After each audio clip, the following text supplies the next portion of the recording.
Salut les peintouilleurs! On se retrouve aujourd'hui pour un nouveau tuto de peinture.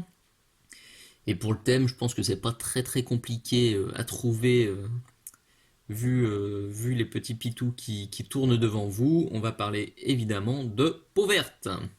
Ça fait un petit moment que vous me demandez la recette de cette peau d'orque. Alors la recette, ça fait déjà un petit moment qu'elle est sur le blog Minisocle, avec aussi un max de photos de ma Kill Team Orc en cours. Donc il y a ces quatre là, il y en a d'autres qui sont en photo sur le blog si vous voulez jeter un coup d'œil.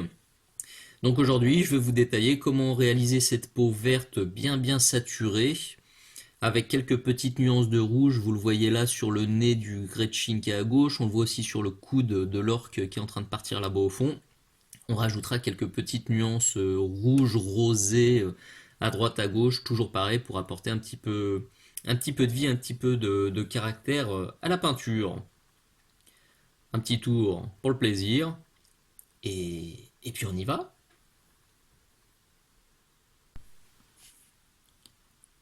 Alors à la base, je voulais vous montrer le tuto donc pour la peau sur celui-ci que vous avez déjà vu passer. Histoire de un vous montrer une figurine aboutie et 2 l'avancer un petit peu comme ça, une pierre deux coups, tout le monde est content. Alors j'ai commencé à poser la base, à poser l'ombrage et je me rends compte que les zones de peau sont trop petites, on voit pas bien ce que je fais, c'est pas super intéressant donc tant pis pour lui, hop, il passe à côté et je vais vous montrer sur ce bras. Ce sera vachement plus intéressant. Le hasard fait parfaitement bien les choses. Je savais pas trop sur quoi vous montrer et l'ami Pierre-Guy vient juste de me donner ce petit bout d'orque qui tombe parfaitement bien. Donc merci à lui. Euh, je vais pouvoir vous montrer tranquillement sur ce gros bras. Alors on voit que j'ai mis vite fait une sous-couche noire sur l'ensemble.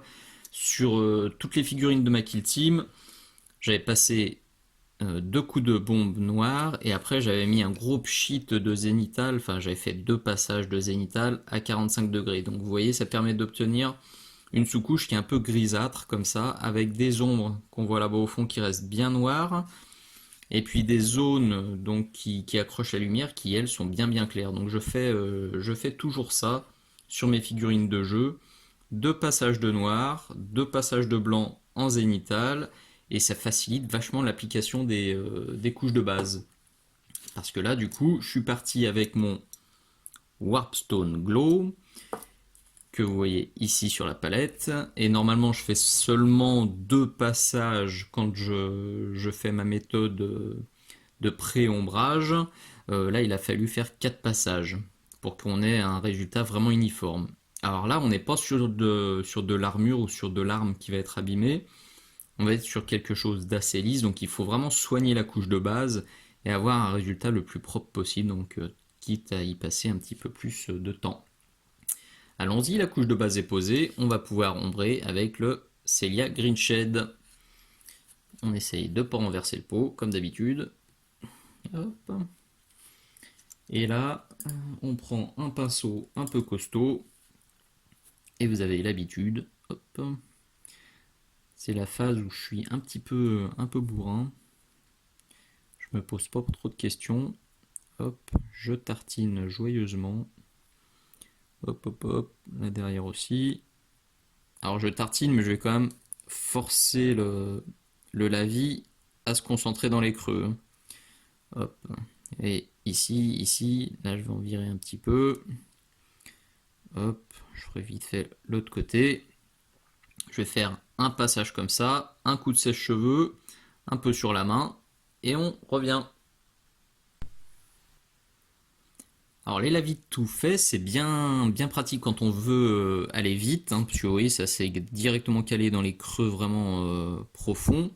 Alors parfois on a beau faire attention, ça fait quand même des petites auréoles, vous voyez là au niveau des doigts, le résultat il est pas fabuleux. Et puis surtout quand on a des surfaces qui sont très plates, très arrondies comme ça, et ben ça fait rien du tout, quoi. Il y a pas grand chose qui est accroché. Donc, alors c'est toujours pareil. Pour la figurine de jeu, peinture rapide, ça suffit. Maintenant, si vous voulez pousser un petit peu le dégradé, comme sur les figurines que je vous ai montrées, il va falloir reprendre un petit peu les ombres avec du Scurvy Green de chez Gamecolor, auquel j'ai ajouté une petite pointe de noir, vous voyez, pour avoir ce mélange-là assez foncé, qui permet de rattraper normalement ce qu'on fait avec le Celia Green Shade. Donc je vais venir ombrer là-bas en dessous, là où pour moi ça n'a pas suffisamment ombré. Alors la lumière zénithale est vraiment facile à voir sur cette figurine. Donc vous voyez, on va venir éclaircir beaucoup sur le haut, ici sur ce tendon, là, ici, et sur toute cette partie haute, du coup qui elle a pris des ombres alors que ben, finalement on va vachement l'éclaircir, donc ce sera à retoucher aussi. Et du coup je vais venir assombrir avec mon mélange foncé là que je vais tirer vers le bas gentiment. Donc je vais en mettre là. Alors la figurine est assez massive, en plus elle est en métal donc elle pèse un peu.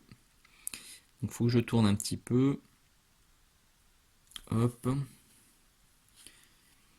Je vais faire ça 2-3 fois jusqu'à obtenir des ombres qui me plaisent bien, qui seront bien profondes et qui permettront d'avoir un résultat super contrasté. Donc je vais faire ça sur le bas du biceps, du triceps pardon. Je vais faire ça ici, puis je vais reprendre les phalanges qui ont un petit peu cacaté. Alors vous le voyez, j'y suis allé costaud, hein. J'ai bien repris toutes ces zones-là, toutes les zones basses, avec mon mélange de scurvy plus noir. Alors peut-être que vous trouverez ça un petit peu too much. Alors c'est vrai que j'aime bien les peaux, moi, super contrastées. Vous voyez, si on veut avoir quelque chose de bien visible de loin comme ça sur la table de jeu, il faut forcer un petit peu les ombres, il faut forcer les éclaircissements. C'est un peu de la technique de trompe-l'œil, hein. On vient donner l'illusion que c'est encore plus prononcé que la sculpture et que la réalité. Et bon, du coup, de loin, ben, vous pouvez y aller de loin dans le noir, on voit quand même les muscles qui se dessinent. Si vous voulez quelque chose de moins contrasté, évidemment, forcez un petit peu moins sur les ombrages, mettez un petit peu moins de noir avec votre Scurvy Green et ça fonctionnera aussi. Alors maintenant, on va reprendre avec le Warpstone Glow les zones qui vont prendre la lumière, donc celle que je vous ai dit tout à l'heure. Il est à peine dilué, là j'ai une petite goutte d'eau pour une goutte de peinture, et je viens tirer le Warpstone sur les zones qui vont prendre la lumière. Donc on a ici, on aura évidemment les phalanges là que je prendrai avec le plat du pinceau. Cette phase là elle est super importante. Alors si vous avez été moins cochon que moi avec le lavis, il y aura moins de boulot de rattrapage avec le Warpstone. C'est vrai que moi j'y suis allé, j'ai fait un lavis global pour déjà ombrer l'intégralité de la figurine et pour avoir des ombres déjà bien profondes.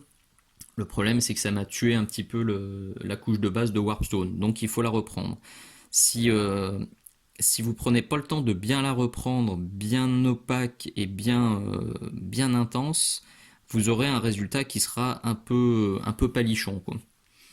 Il faut vraiment, là c'est une étape qui est pas joyeuse.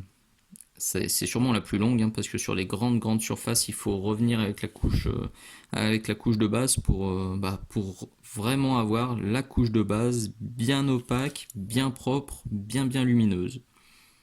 Donc il va falloir pour ça, je pense, au moins 3 passages que je vais laisser sécher à chaque fois. Vous voyez, hein, comme d'habitude, je tire le pigment vers le haut. Hop, je nettoie un peu le pinceau sur le sopalin humide et je reviens d'un petit peu plus bas pour lisser mes transitions. Je laisse sécher, je fais la même chose là-haut. Hop, je pose, je nettoie, je viens lisser mes transitions tranquillement. Hop là, hop là. Donc vous voyez, là on commence déjà à retrouver la teinte de base sur le haut. Et je veux la réobtenir aussi sur tout le muscle qui est ici pour vraiment avoir un résultat super lumineux à la fin. Donc sur le muscle et sur les phalanges. Hop, je vous montre un dernier coup. Et le reste, je le ferai hors cam.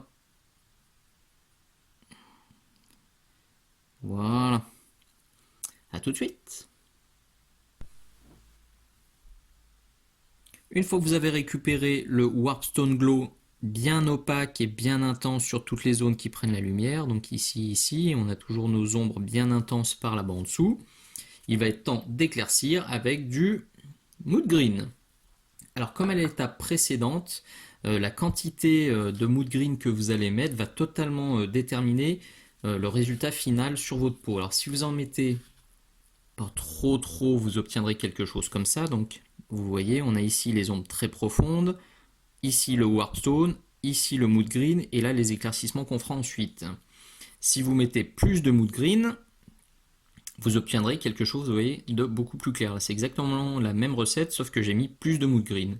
Donc à vous de voir quel résultat final vous voulez obtenir. Là, je vais vous montrer plutôt ce que j'avais sur la peau orc. Donc en mettant du mood green, on va dire sur des zones à peu près comme ça. Vous voyez, je vais m'arrêter à peu près là, et puis sur le haut des muscles. Donc on y va, avec la dilution classique, hein, à peu près une goutte de peinture pour une goutte d'eau. Pour l'instant, je veux bien marquer, donc c'est pas trop dilué. Et je viens faire des lavis, hop, que je viens tirer vers le haut, comme ça. Donc vous allez encore m'entendre souffler assez fréquemment. Hop. Je rince le pinceau. Hop, je le passe sur le sopalin humide. Et je pars d'un petit peu plus bas. Hop là. J'essaye de vraiment soigner mes transitions là. Je suis pas sur une armure ou quelque chose d'abîmé, donc vraiment j'ai une dilution qui est un peu plus intense, un peu plus forte que sur les précédents tutos. Et surtout, je m'amuse pas à texturer et à partir dans tous les sens. Vraiment, je vais obtenir quelque chose d'assez lisse et d'assez propre. Hop, donc je tire mon pigment vers le haut. Je viens attraper ce petit muscle là aussi. Là, cette partie-là, je vais éclaircir surtout le haut. Hop, hop, hop. Alors, c'est pas simple hein, quand on a des muscles qui sont bien arrondis comme ça. Il faut imaginer ça comme un cylindre. Donc, c'est la partie haute qu'il va falloir éclaircir. Donc, il faut tirer le pigment. Enfin, le tirage de pigment s'arrête en plein milieu, en plein centre. Donc, parfois, ça fait des petites auréoles, mais c'est pas dramatique. Ça se rattrape assez facilement, toujours en croisant les couches. Hop, là, je vais quand même descendre un petit peu plus bas. Je vois ce que ça donne. Je pars un peu plus. Tac, tac, tac. Voilà, je vais faire ça sur tout le muscle, évidemment là-haut. Donc sur toute cette zone-là. Hop, sur les phalanges. Je vais faire ça, je pense, 5-6 fois. Jusqu'à ce que le résultat me plaise. Hop. Encore quelques passages. Hop. Et je vous montre. Le résultat commence à être pas mal, hein. Vous voyez, on a quelque chose de bien saturé et déjà de bien contrasté. Alors vous pouvez vous arrêter là si vous voulez. Moi je vais encore pousser un petit peu. Sur les figurines de jeu, j'aime bien aller vraiment fort dans les contrastes et dans les lumières. Donc je vais rajouter du blanc cassé ou de l'ivoire. C'est exactement la même chose. Si vous avez que de l'ivoire sous la main, ça fonctionne très bien. Et je vais refaire une technique que je vous ai déjà montrée sur les précédents tutos, sur lesquels je vais venir marquer une zone d'ivoire assez violente pour bien marquer mes volumes et mes derniers éclaircissements, et je vais venir l'atténuer ensuite avec le mood green. Alors, hop là, je me cale bien sur la caméra. Donc je vais venir mettre, vous voyez, un éclaircissement assez violent là-haut. Hop. Je descends, j'enlève un peu de peinture. J'y vais tout doucement, hein. Là, faut essayer de pas faire quand même un gros pâté. Hop, je rince. Je descends d'un petit peu plus bas. En tirant toujours mon pigment vers le haut, je rince. Je descends d'un petit peu plus bas. Hop. Là, on commence à voir l'ivoire. Oui, c'est très honnêtement, c'est pas joli là, ce que je suis en train de faire. Mais l'idée, il faut pas avoir peur, c'est vraiment juste une phase intermédiaire. Je vais vous le refaire aussi, par exemple, hop, ici, pour bien pratiquer avec cette perceuse à main. Hop, oui. Là, l'idée, c'est vraiment d'exagérer, de forcer au maximum le contraste. Hop, en obtenant de l'ivoire assez net. Hop. Je vais quand même descendre un petit peu plus ici. Juste passer un filtre très très léger. Hop. Et une fois que c'est sec, je viens prendre du mood green, donc qui est toujours ici. Hop, je m'en sors une petite goutte et je viens bien la diluer. Là, je rajoute de l'eau pour obtenir de l'eau, une sorte d'eau colorée que je vais passer en filtre, comme on le fait, enfin comme le font très bien les gars qui maîtrisent l'aérographe. Vous voyez, hop, je viens recolorer. En fait, je repasse sur mon ivoire pour avoir quelque chose d'intermédiaire entre l'ivoire et le mood green. Alors, je pourrais faire un mélange intermédiaire, hein. Le but c'est de gagner un mélange, hein, c'est de gratter une étape. Donc si vous voulez faire un mélange mood green plus ivoire pour faire cette étape là, essayez, hein, ça devrait fonctionner de la même façon. Hop là. Vous voyez, on obtient au final quelque chose comme ça, donc avec une zone qui est plus claire, qui est pas trop tranchée. Là c'est encore un peu trop tranché à mon goût, donc je vais repasser un petit peu de mood green. Hop hop hop. Et pour terminer, je viens reprendre un trait assez fin, juste avec l'ivoire. Cette fois par contre faut pas bavouiller, faut vraiment le placer au bon endroit. Parce que normalement celui-ci on le retouche pas. Donc c'est vraiment cette zone là qui prend la lumière à fond. Hop, donc il faut s'arrêter au bon moment. Juste marquer le muscle, le creux du muscle là, qui chope vraiment la lumière. Hop, et là-haut je vais pas reprendre toute la longueur, je vais juste reprendre. Hop, un petit point comme ça fait peau un peu luisante, un peu transpirante. Hop, qu'est-ce que ça donne? Faire un petit focus. Bon, en vidéo c'est limite too much. Je pense que je vais atténuer encore un petit peu. En vrai ça passe très bien, mais sur la vidéo là, le dernier éclaircissement que je viens de poser était un peu trop violent. Là je vois qu'à l'écran ça ressort très blanc. Donc je vais atténuer ça tranquillement. Je vais reprendre ici, je vais reprendre ici, je vais reprendre le haut du muscle, je vais évidemment reprendre les phalanges. Tranquillement.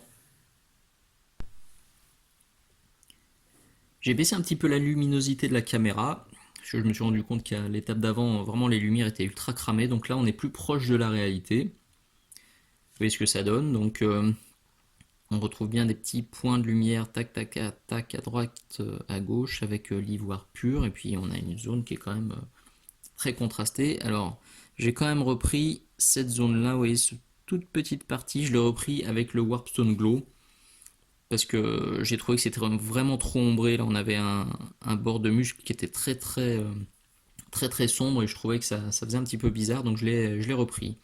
Alors comme toujours, hein, ce serait pour une figurine un petit peu plus poussée, j'irai encore plus loin, je lisserai certaines transitions, je mettrai encore des points de lumière ici, je lisserai un petit peu sur les phalanges. Là le but c'est de vous livrer une recette et de vous montrer une méthode, pas forcément de faire une vidéo de 5 heures. Donc il ne nous reste plus qu'à placer quelques petites nuances pour apporter de la vie, hein, comme toujours c'est de la peau, donc même si c'est un peau verte, on imagine bien des zones qui vont ressortir un petit peu plus rosées, un petit peu plus rouges, et pour ça je vais utiliser hop, où il est là, du Evil Sun Scarlet. Alors vous voyez, encore très dilué, comme quand je passe des voiles sur les zones d'ivoire. Là, c'est vraiment de l'eau colorée. Alors, je vais essayer de ne pas sortir trop du cadre et de vous montrer comment je procède sur le coude.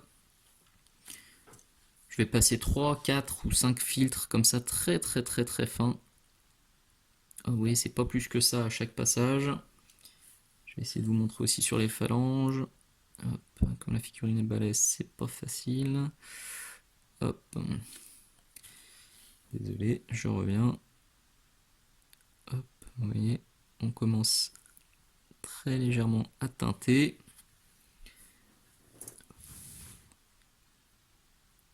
Là, c'est vraiment du glacis ultra léger. Parce qu'il suffit d'un petit coup de pinceau pour en faire trop. Et c'est l'échec. Hop.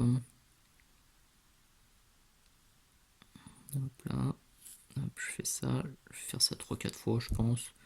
Je vais reprendre le coude. Alors, je pense aussi que je remettrai peut-être un point d'ivoire parce que évidemment cette étape-là elle va atténuer un peu les derniers éclaircissements, hein, c'est logique.